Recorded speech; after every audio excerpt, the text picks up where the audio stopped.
Well, very excited to hand things over to Shanel Orton, the Director of Responsible Materials and Traceability at VF Corporation. Shanel, I will hand things over to you. You're able to share your screen as well. Perfect, thank you. Let me start sharing and let me know if there's any issues. Looks great. Perfect. All right, well, hi everyone. As Marissa said, my name is Shanel Orton. I'm the Director of the Responsible Materials and Traceability Program at VF. So I'm really excited to talk to you today about our program. Just wanted to share some background on how we got started with this work, the progress we've made to date, and future looking where we see our program going over the next few years. So just wanted to start off today with sharing VF's purpose statement.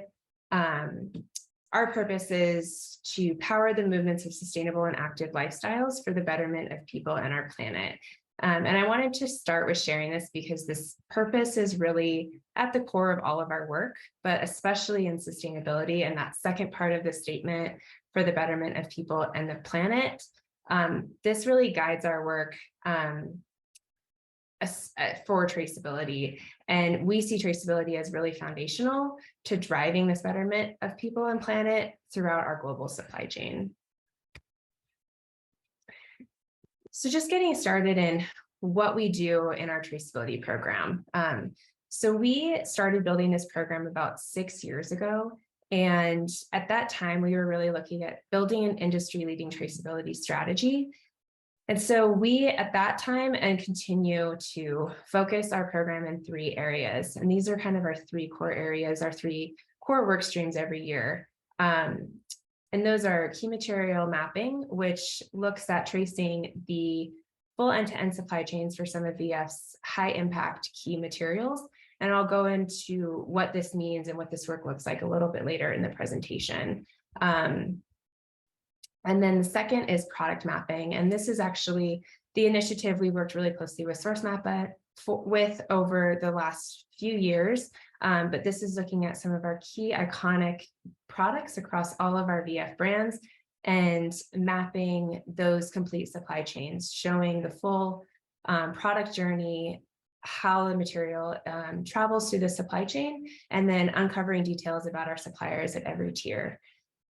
And then finally, we have put a lot of focus and a growing focus on this final piece of sourcing policy and claim substantiation. So we want to make sure that any claim we're making publicly about our products, how our materials are sourced, what types of materials are contained in our products, we want to make sure we can properly substantiate that and back up what we are saying with proper documentation and verification. And now the why. So why is this important? Why are we doing this work? Why did VF decide to build a traceability program 6 years ago? So we are using our traceability work and all of these different initiatives and the information we are gathering to refocus, align, and integrate into making better business decisions across our organization. So we want to use and continue using this proactive traceability data to improve our decision-making across the organization. We're also using tools, mapping technologies, as well as the data we're collecting through our traceability work to uncover potential risks in our supply chain. So we look at social risks, worker rights, environmental risks, and we overlay that against our supply chain data that we uncover through our traceability work to identify if any risks exist in our supply chain, and then we have an opportunity to address that and mitigate those risks. As I was just talking about, we also want to make sure that we are being transparent about all of the data that we are collecting, how we are collecting this information, and so we can properly substantiate claims that we're making about our products. And then we have continued to see a growing demand from our stakeholders for enhanced traceability and also enhanced transparency. So we know we need to be doing this work, but we also know we need to be talking about it and the information that we're collecting And then in addition to just stakeholder demand, we're also seeing a lot more social pressure and legal requirements emerging. So traceability is not an optional sustainability initiative for companies anymore. This is really becoming a requirement for doing business and importing goods. Okay, so this graphic just shows how we at VF define the processing activities at each tier. And we realize there's no real standardization across our industry for how we refer to tier 1, tier 2, tier 3, and further upstream. So across VF, we at least wanted to create some kind of standardization for how we're referencing the types of facilities and the processing activities occurring at each of these stages. So this is just a representation of one of the guides we've created to make sure that there is standardization across VF. But I wanted to share this today so that for this discussion, we kind of level set on when we're referring to a tier 1 or a tier 5, what types of activities that includes. So tier 1 would be our finished product assembly. This is where our final products are assembled and manufactured and then shipped to our distribution centers. Tier 2 is our material production. So we most commonly see this with fabric mills. This would include facilities like finishing tanneries or outsole producers for our natural rubber supply chains. And then all the way back to tier 5, when we're talking about our mapping our complete supply chain, it's tier 1 through tier 5. So tier 5 would be our raw material cultivation and extraction. It would be cotton farms, rubber plantations. So all the way back to the raw material origins. And so at VF, we know 100% of our tier 1 suppliers. We know around 80% of our tier 2 suppliers. And so our traceability work really focuses on uncovering our suppliers at tiers 3, 4, and 5. We reference these as our upstream tiers.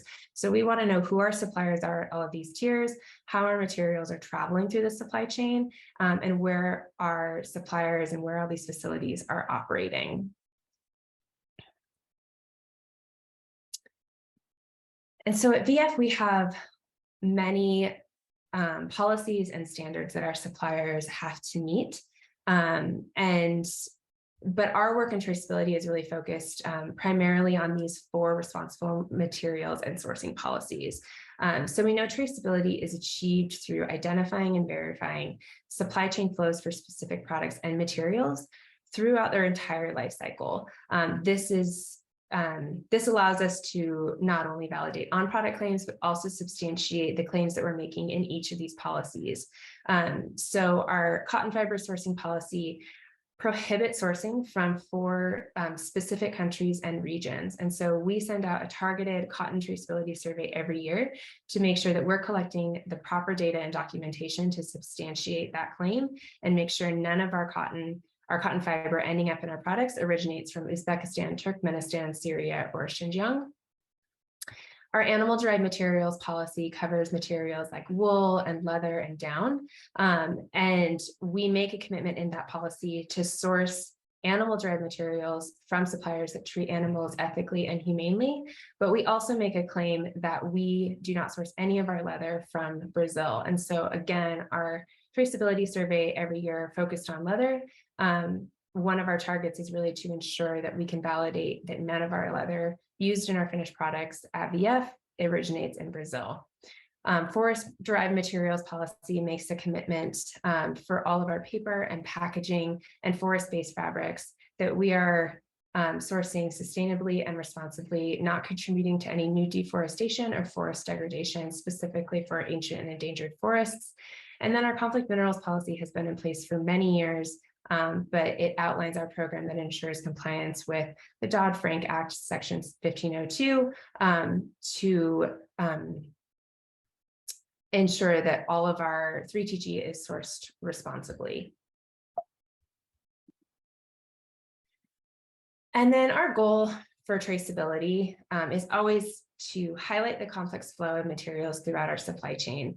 We want to be illustrating the journey that our product takes from farm all the way through to distribution center. And then we're also utilizing third-party information to uncover any areas of concern. So back in 2018, we set a goal to map 100 iconic VF brand products by 2021. This initiative has been a primary focus for our team for many years. And this is the initiative we actually partnered with SourceMap on back all the way in 2017.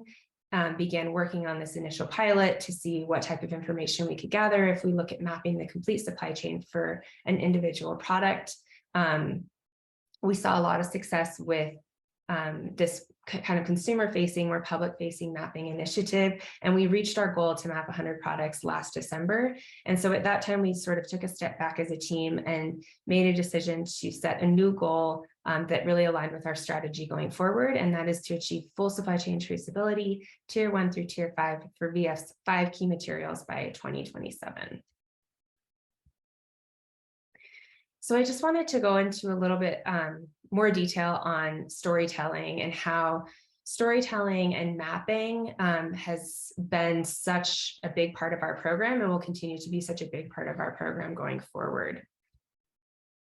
So I wanted to share this first video that just shows what type of information and how much value can be created with having full supply chain traceability for one specific product. So the product that will be highlighted in this video, we actually also have a product traceability map posted on our website for the Himalayan bottle source, which is the product you will see in this video today. But this just really gives an in-depth look at what type of information can be gathered through traceability and how valuable it can be to show how materials are transformed through the supply chain and how a raw material ends up in a finished product.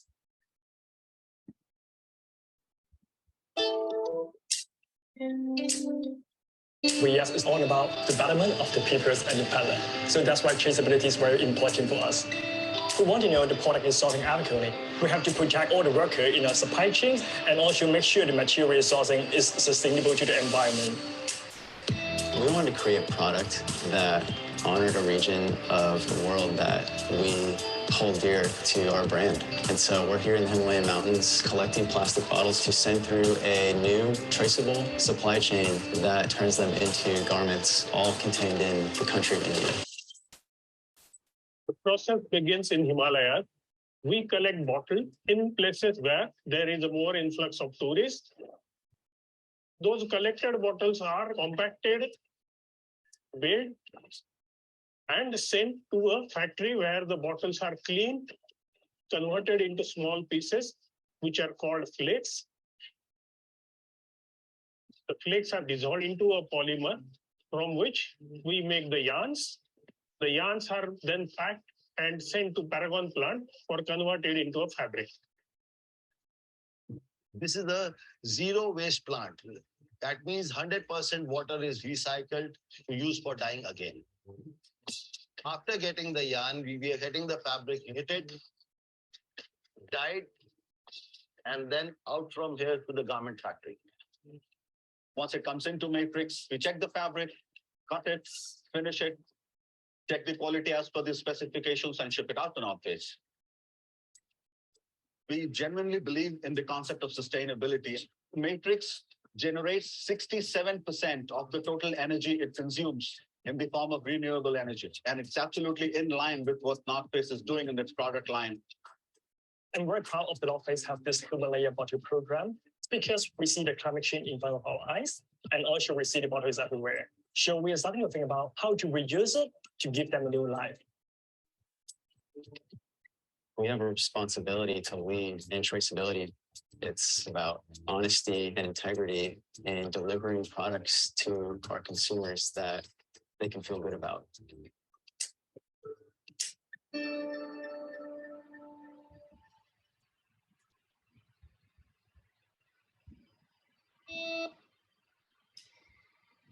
Okay, so as I said, that product that's highlighted in that video is also one of the products that we have displayed on these product traceability maps that we have posted on vfc.com. But I wanted to show and go through an example of a different product that we have fully mapped and just show the type of information we look at collecting and displaying on these public-facing traceability maps, and then how we use the source map tool to show that full product journey and the material, how it's it moves through the supply chain. And so in this example, we are looking at the Vans old school shoe. And so I always want to start with kind of a zoomed out view to show the global supply chain, and then pick one material. In this example, we can look at the leather used in this product and trace it all the way back to the tier 4, to the slaughterhouse, and then use the mapping tools to navigate and show how that material moves through the supply chain. So then it moves to the tier 3, to our wet blue tannery, and then that raw material is shipped all the way to our tier 2 finishing tannery in Vietnam. And so we use this tool to also display information about each facility, and this is collected through our annual traceability surveys. So we ask our suppliers to disclose information on their facility, like number of operators, number of total workers at their facility, as well as information on any certifications they've received or programs they've implemented to improve worker well-being, environmental sustainability, or community development. We also ask all of our suppliers at any tier to share photos or videos that we can display on this map. And we find that by being fully transparent with our suppliers about how this information is going to be used and how this information will be displayed and these photos will be displayed, makes them much more willing to engage with us and to actually share this information, because they see it as an opportunity to really highlight the work that their facilities are doing. And then each map does have a link to where you can find that product on the specific brand website.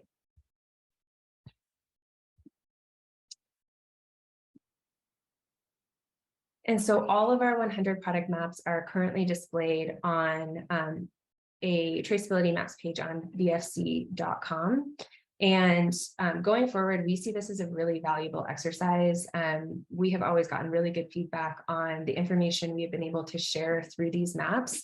And so we want to continue keeping these maps up to date so that when someone wants to look at a map for a specific product, it's not static, it's not a snapshot in time, but we want it to be updated to show that our supply chains are dynamic, they're changing all the time.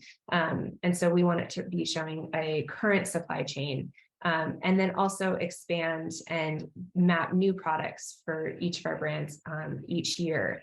And we know that it's not realistic to say we're going to one day map a product for every product that VF manufactures every year.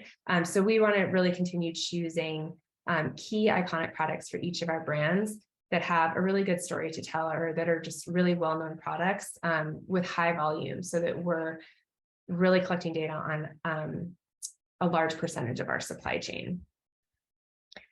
And through this exercise, we have realized by collecting data on just 100 products, we have surveyed over 1,000 suppliers, and we have been able to gather data and different statistics on our supply chain and on our supply chain partners that we just would not have had access to if we hadn't taken on this initiative.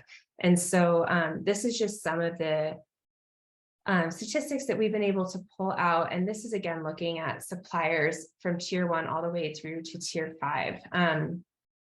But just in asking suppliers to share what types of programs that they're really implementing themselves, we have found that 15% of our suppliers offer on-site medical facilities for their workers, 23% organize community service events, and 19% invest in waste recycling programs. We also ask about things like solar energy and different types of initiatives that will help build their communities and improve their worker well-being. And so it's just, this kind of gives a snapshot of the type of information that this initiative has uncovered. And so next I wanted to go into, just more enhanced due diligence, while we see storytelling as a really important component of our program and a big focus area for us, because we always want to be enhancing our external transparency. We are seeing some emerging requirements that from both a legal demand and as well as retailer demands that are really requiring us to enhance our due diligence in our program. So some of the legislation that is in place today that requires us to really maintain a record of where our raw materials are sourced, how those materials travel through our supply chain, and how we're able to validate that. Some of that legislation that has passed and is in place is the Uyghur Forced Labor Prevention Act and the Conflict Minerals Law, which has been in place for many years. This legislation has required companies to enhance their traceability and make sure that they are doing the proper due diligence so that if requested, they are able to provide the documents. And for conflict minerals, we are able to report on our program and our due diligence every year.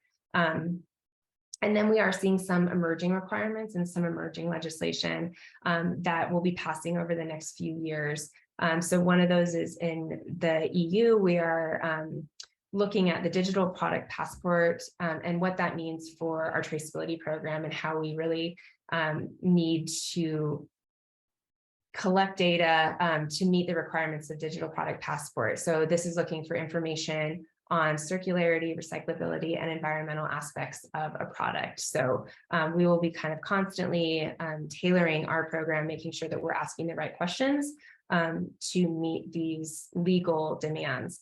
And then on the flip side of that, our retailers, we're seeing many of our retailers come out with their own set of sustainability guidelines and requirements for making sustainability claims on product. So we source many materials that are certified to standards, many of which are owned by Textile Exchange. So we follow all of the requirements if we want to apply one of these logos on a product. But in addition to just these logos, these certifications, we are seeing companies like Amazon and Zalando come out with their own guidelines and their own badges that we can apply to our products sold on their websites that will indicate that there is sustainable material in that product. And so this just shows a few of the different examples that we're seeing today. The Climate Pledge Friendly badge from Amazon, and then below that is a recycled content badge from Zalando. So in addition to using certification logos, retailers are creating their own logos, their own badges, with their own set of requirements. So we need to make sure that our suppliers are certified at the right level. We have the documentation to verify that certification, the transaction documents to verify the shipment of goods, so that we can meet these growing demands and we can make claims about the sustainable materials in our products. And then I also gave some examples of sustainability claims that our brands are currently using today. So just more generic claims that the product contains recycled materials or organic content. We are also seeing an increase in questions around, if we're making these more generic claims on our product, what documentation do we have in place to verify those claims? So what is our internal protocol that we can properly substantiate this claim? And so we're just constantly making sure that, again, we have the right due diligence measures in place to validate this. And so in order to meet these growing demands from retailers and these increasing legal requirements, while also continuing to proactively manage the risk in our supply chain, we are pivoting our focus from tracing on a product level basis to tracing the complete supply chain for VF's 5 key materials. These materials are cotton, natural rubber, wool, leather, and we group synthetics into one category. It includes polyester and nylon, and includes both virgin and recycled polyester and nylon.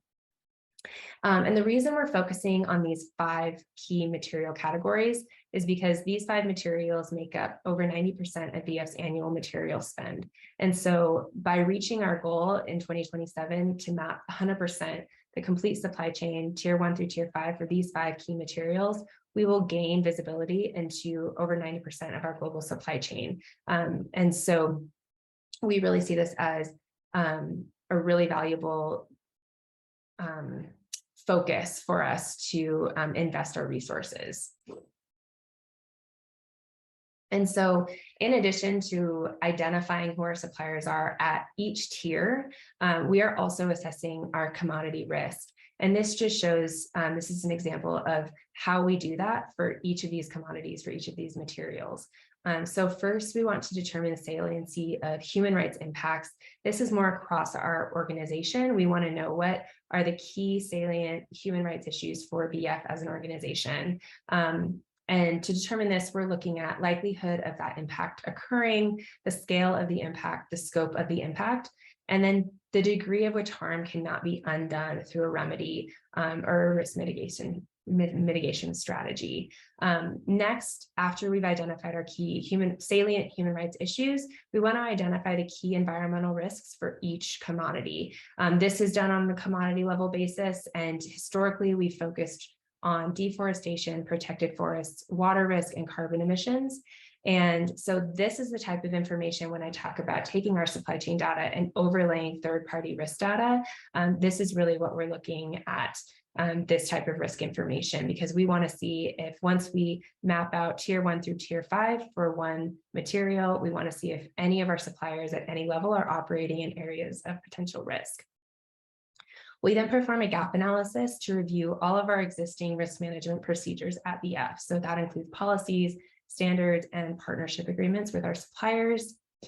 And then finally, once we've done all of this risk analysis, we will implement risk mitigation measures. So this leads into making better business decisions and sourcing decisions across our organization. These risk mitigation measures and strategies can include working with suppliers to improve their practices.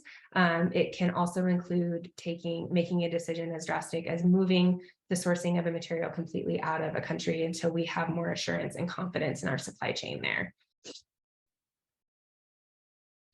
So going forward, for our traceability program, we want to continue highlighting the complexities of our global supply chain. And we want to do this by continuing to use mapping technologies and dashboards. We'll be tracing our key materials and products to identify our upstream supply chain for each material, for each product, and also uncover storytelling opportunities, because we want to continue enhancing our external transparency.